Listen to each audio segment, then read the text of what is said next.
of those that want to believe and call themselves that they're the modern Jew. They forget that they have to look in the eye of the blood Jew and say, I replaced you. And none of them will do that.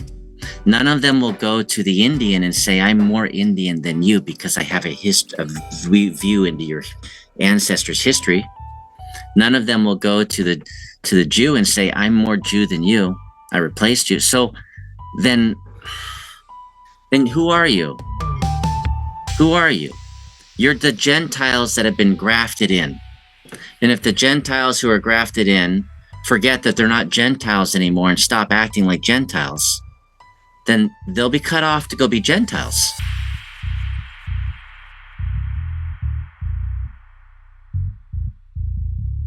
We're carrying post-traumatic stress generationally. We're carrying traumatic stress from our own life. Yeah. And from parents that are pretty scarred. And then you're trying to convey a message from those that are like really scarred by the name of Jesus. And they're trying to reach out to those who are the only ones claiming to be with Jesus and to remember the greatness and righteousness of the tribal peoples. And in the beginning, you have to get the proper view of where you're at, that you have to meet the people where they are. And they want to meet us where we are, come into our box and conform to how we are. And you're talking about a people that have been conforming nonstop for 200 years at gunpoint and policy. And slow down, meet them where they are and understand why. And if you meet people that are following Jesus in everything they do, and they can even say that there's a Father, Son, and a Holy Ghost in their language, and they're living in peace, and they affirm the history you have, why would you change them? Are you converting them to be different than they are, but they already are how you want them to be? So these things is a challenge for those that believe. There are those that believe that they are the only trail, the only house in the village. When we're the ones trying to say, hey, it's time for us to show up to the party. We're a little late. We got our records in history. Our traditional governance and how we do things still existed. It's shrunk down because we had to move around and hide and survive. Hey, we got a cool historical site where it's another proof. The little God says you like signs. Well, here's a sign. We got a history, and you can the Nephite record. It's called the Nephite records. That it plugs in, and through Nephites, and it plugs in, and oh, by the way, we got these cool sites. And hey, how about we all sit together around the fire and talk about how we share some things in common? And it's like, I'm offended by what you say. I'm an American. What more are you going to take? What more am I going to lose? You guys just want handouts. What percentage are you? And which is like the most offensive thing like any American could ever say to an Indian is, what percentage are you? Because what you're saying is that they're not enough to be in their Indian nation, but you'll take them in your nation. Or their children, you determine, aren't enough to be in your Indian nation, but they can be in your American nation. That's another theft. Think about that for a minute. And so they don't like how you're, and then they harass me. They show up in meetings I'm in, and they disrupt it, or they provide letters that are like completely ignorant of federal law related to tribal peoples conducting their own affairs in their own way. And they think it's the same as, competing churches. What are you talking about? And so when I stand up for the people I'm supporting, or I stand up for myself, like I'm the son of my dad, or I try to pull, I don't like the bouncing around of the podcasters and what they do. Then people, he's a spirit of contention. And they forget, like Jesus walked into a temple screaming and yelling and flipping tables.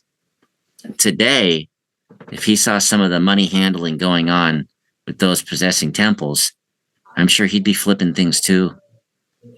So I think people forget these things, or what they're doing to people. They think that we should be perpetual victims. It's not going to be the case. It doesn't matter what people think. They still didn't stop anything. We still had a Zoom call yesterday with all the joint restoration branches, every single one, with our elders on there. And we're planning a really sacred unity meeting in January down at the historical site to say, you know what, we're leaning in together, and we're going to do this, and we're going to build the city of peace again too. and we're going to make something in unity for the master coming back. So these are things that you think, and as you know, because of committees, big committees are forming to manage lots of things, because it's not about me. And I've said it many times. Like it kind of upset me today because I watched a podcast where they said that I had said, I am who you say I am. No, I didn't. Anybody who can hear me on every recording, I say, I am not who you think I am. You are who you think I am. You. It's you. I think sometimes when we just are stuck in our culture and are doing our same old all the time, we forget what's coming, what comes next. The transition time between our Babylon state, to a terrestrial state.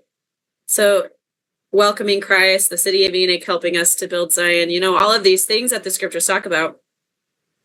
There's steps that happen in there. There's moments where we have to say, oh, wait, you're not. I don't think the city of Enoch is going to come down and be like, hey, LDS Church, give us a calling, because we don't know how we fit in here.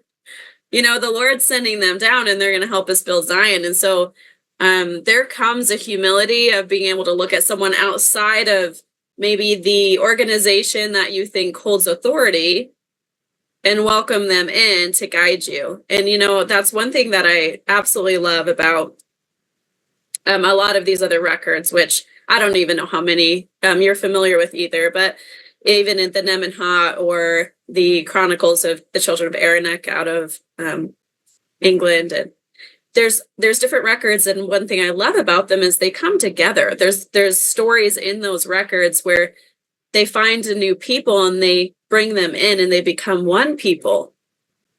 And that's what we're going to be looking at for unity. That's really where our hearts need to be, is where we can come together and be one people. And that's a step that I don't think a lot of people have really come to understand inside their hearts. That's right. Like we were saying the other day, to quit trying to make everybody the same flower. Come on. We got to make a nice, pretty bouquet of flowers, Like everybody has something to offer.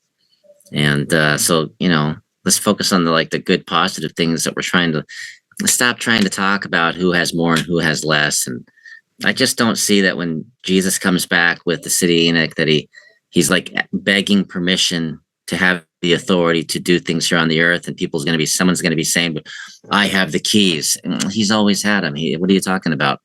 So is he going to come begging and asking, will you please give them back? These are things to think about. And if you're not aware when he's calling other people to get things in order, and you're not aware of it, then you should ask, why are you not aware that that's occurring if you're speaking for him? And it's something that you should acutely think about. And if you have a personal witness, then you should understand when he has a witness personally with other people and how it can impact their lives. And if you are grafted into Israel, then do you replace Israel? Does a branch replace the roots of the tree? So these are things to consider and reflect on. And people, then they really hammer us when we come out and speak, and they do, and it's okay. But we had no agenda with any religion when we were working with Israel and those who keep the history. So we were just trying to find out, do our histories match and our teachings, and why do there things that seem similar, and we have stories, and we found unity together, that we don't know why these things happen or how they exactly happen. We have a general idea, but the thing is that they happen. And you would have thought we were trying to replace everything, because those that want to believe and call themselves that they're the modern Jew, they forget that they have to look in the eye of the blood Jew and say, I replaced you. And none of them will do that. None of them will go to the Indian and say, I'm more Indian than you because I have a view into your ancestors' history. None of them will go to the Jew and say, I'm more Jew than you. I replaced you. So then who are you? Who are you? You're the Gentiles that have been grafted in. And if the Gentiles who are grafted in forget that they're not Gentiles anymore and stop acting like Gentiles, then they'll be cut off to go be Gentiles. And we're trying to like explain that. And it doesn't matter if your branch has taken a lot of nutrients from the roots and you're really big. Maybe you're as big as the tree. If you remove yourself and plant yourself, you fall over, wither away, and die.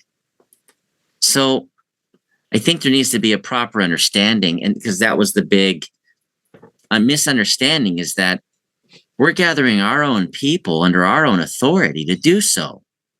And a church doesn't speak over Israel nation or over tribal nation. And that we are saying together that we'll sit as one in a chair, and so will the Jew that's across the water. And we'll have a chair for all those that will sit in a circle following the master. But everyone has to sit in a circle. You can't have somebody who says, the fire is just for me. All of you go away. We can't have that. Or we speak for you. We are you. No, you're not. So, and that's not about us having pride or arrogance or lack of obedience. That's those, listen, this is the thing that has been hitting Sara. I want to ask those people who are a part of the problem of the riling up, that we have to be firm and we speak back to, and I speak with force on. No different than they would expect their leaders to do if foreign nations were acting fools to them, to the United States. And we have to say clearly, you don't decide what the Indian does, or what history we have or will reveal, or what historical sites we will restore, or what buildings we will want to call temples. You are not more Indian than the Indian. And we're really thankful that you had a view and through a history, a Nephite record of what our ancestors used to be like, and the connection they had with the peoples across the water, calling themselves Israel, but those people are still alive today too. And you didn't replace them either. They have a place at the fire as well. And in the Torah, when it says this is an everlasting, eternal covenant, and he's the same then and forever, it doesn't go away.